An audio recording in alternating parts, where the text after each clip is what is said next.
नमस्कार मित्रांनो, सगळ्यांचे स्वागत माझ्या कॉमन मॅन या यूट्यूब चॅनलवर। मित्रांनो, कालची बातमी तुम्ही सगळ्यांनी बघितलीच असेल।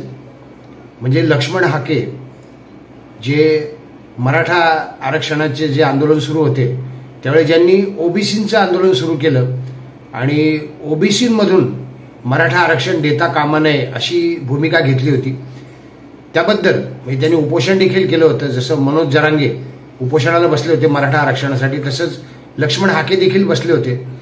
त्यांना महागडी फॉर्च्युनर कार होय ओबीसी समाजातर्फे भेट देण्यात आली आहे। त्यांनी केलेल्या उत्कृष्ट लढ्याबद्दल, त्यांनी दिला जो लढा मराठा आंदोलन ओबीसीमधून नको याबाबत अभिनंदन। आता मी एका महत्त्वाच्या गोष्टीकडे आपलं लक्ष वेधू इच्छित आहे। प्रकाश आंबेडकर यांनी देखील हा लढा सुरू केला होता। मुख्यतः ओबीसीमधून आरक्षण देऊ नये, मराठा आरक्षण जे आहे ते, म्हणून प्रकाश आंबेडकर, छगन भुजबळ आणि लक्ष्मण हाके हे सगळेच कार्यरत होते। आणि सगळ्यात मोठं आंदोलन होतं ते प्रकाश आंबेडकर यांचं। त्यांनी यात्रा काढली होती, आरक्षण बचाव, ओबीसी आरक्षण बचाव यात्रा काढली होती आणि त्या यात्रे निमित्ताने ते गावगाव फिरले होते। त्यांनी समाजात जागृती करण्याचा प्रयत्न केला होता आणि त्यांनी घेतलेला तो पवित्रा अनेकांसाठी आश्चर्यकारक होता की हा ओबीसी आणि मराठ्यांचा प्रश्न आहे की आरक्षण ओबीसीमधून द्यावे की नाही द्यावे। हा प्रकाश आंबेडकर कसे काय याच्यात अनेकांच्या मनात प्रश्न हा होताच। पण तुम्हाला एक माहिती असायला पाहिजे की प्रकाश आंबेडकर हे वंचित बहुजन आघाडी पक्षाचे सर्वेसर्वा आहेत आणि वंचित बहुजन आघाडी ही फक्त एका विशिष्ट वर्गाकरता काम करत नाही, म्हणजे फक्त मागासवर्गीयांकरता काम करते असा अनेकांचा समज असेल, पण तसं अजिबात नाही आहे। सर्वच प्रकारच्या वंचितांसाठी, सर्वच प्रकारच्या अन्यायग्रस्तांसाठी न्याय मिळवून देणे हे वंचित बहुजन आघाडीचं काम आहे आणि राजकीय पक्ष जरी असला तरी ही चळवळच आहे। त्यामुळे प्रकाश आंबेडकर यांचं नाव याच्यात अग्रणी असायला पाहिजे। प्रकाश आंबेडकरांना कार नकोय बरं का, त्यांनी कधीच समाजाकडून अपेक्षा केलेली नाही आहे। आणि आंबेडकर घराण्याच्या बाबतीत म्हणाल तर भारतरत्न डॉक्टर बाबासाहेब आंबेडकर यांनी देखील कुठलीही अपेक्षा न ठेवता निरपेक्षपणे इतकं महान कार्य उभारलंय, लाखो मागासवर्गीयांच्या उत्थानाचं काम केलंय। आरक्षणाची जी तरतूद केली गेली त्याबाबत देखील त्यांचे कौतुक करावे तितकेच थोडं आहे, कारण जातीवाद मिटायचा असेल, जातीवाद जो अजूनही आहेच, तो जर मनामनातून काढून टाकायचा असेल तर सगळ्यात आधी मागासवर्गीयांची आर्थिक परिस्थिती चांगली झाली पाहिजे असं त्यांचं स्पष्ट मत होतं। आणि त्याकरता नोकऱ्यांमधलं आरक्षण, राजकीय आरक्षण अशा त्यांनी तरतुदी केल्या होत्या। प्रकाश आंबेडकरांना काय हवंय माहिती आहे? परवाच त्यांनी सूचना दिली नरेंद्र मोदी यांच्याकरता। त्यांनी स्पष्टपणे सांगितलंय की ग्वालियरला उच्च न्यायालयामध्ये डॉक्टर बाबासाहेब आंबेडकर यांची मूर्ती लावण्याला जो विरोध होतो आहे होय, आणि तो विरोध मूर्खपणाचा विरोध आहे असं माझं म्हणणं आहे। त्याबाबत आंदोलन सुरू आहे। उच्च न्यायालयाने जे वकिलांचं असोसिएशन आहे ते आंदोलन करतायत, मात्र त्या आंदोलनाच्या विरोधी देखील लोक आहेत की तेथे मूर्ती का लावू नये।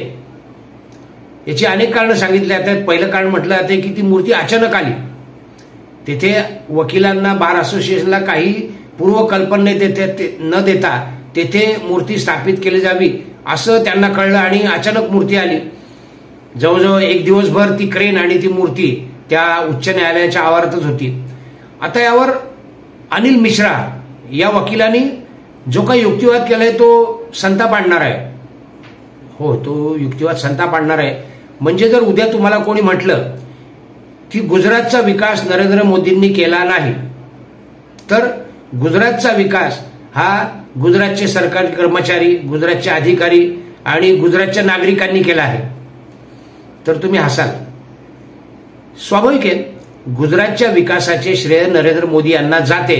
याचे कारण ते प्रमुख होते, ते मुख्यमंत्री होते आणि त्यांनी निर्णय घेतले, ते निर्णय राबवले गेले किंवा सगळ्यांनी मिळून ते काम केलेले। मात्र त्या सगळ्या प्रक्रियेवर लक्ष ठेवणं, कामं वेळच्या वेळी होत आहेत की नाही हे बघणं, हे मुख्यतः नरेंद्र मोदींचं काम होतं आणि त्यामुळेच त्यांना विकासाचे श्रेय जाते।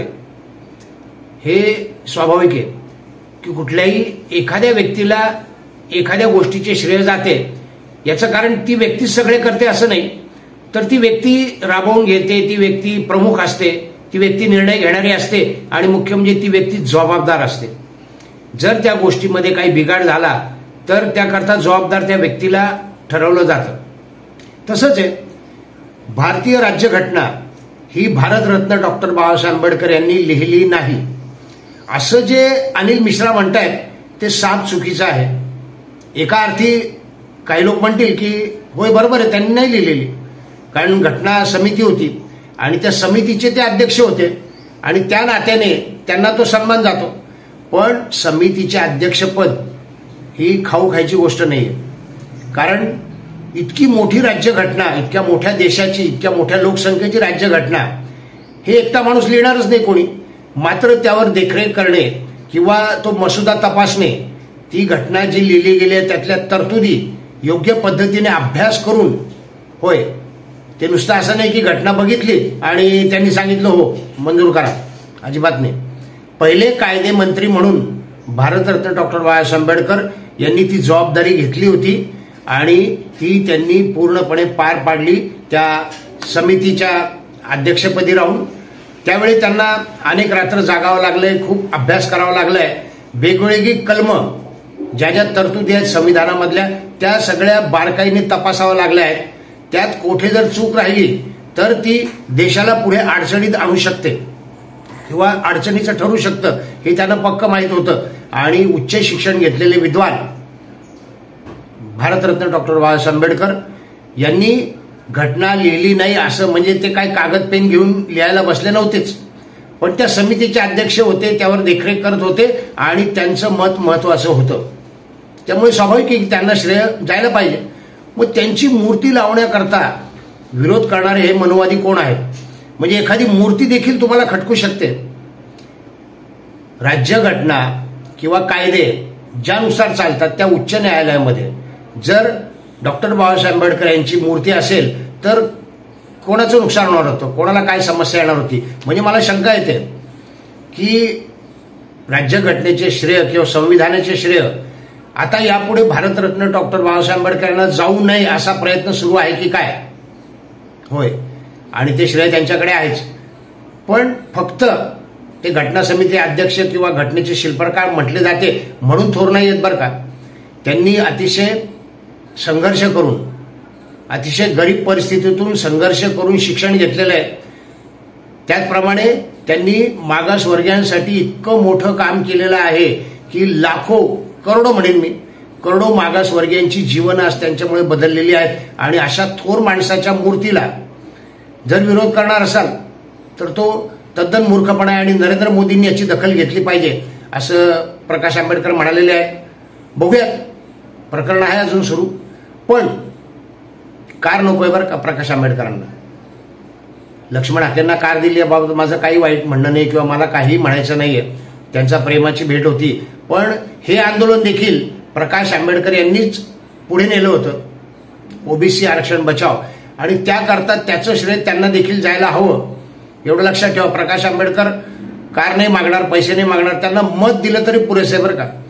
कारण आता 2024च्या निवडणुकीमध्ये लक्षात आलं की ओबीसी समाजाने प्रकाश आंबेडकरांना पुरेशी काय मतं दिलीच नाही.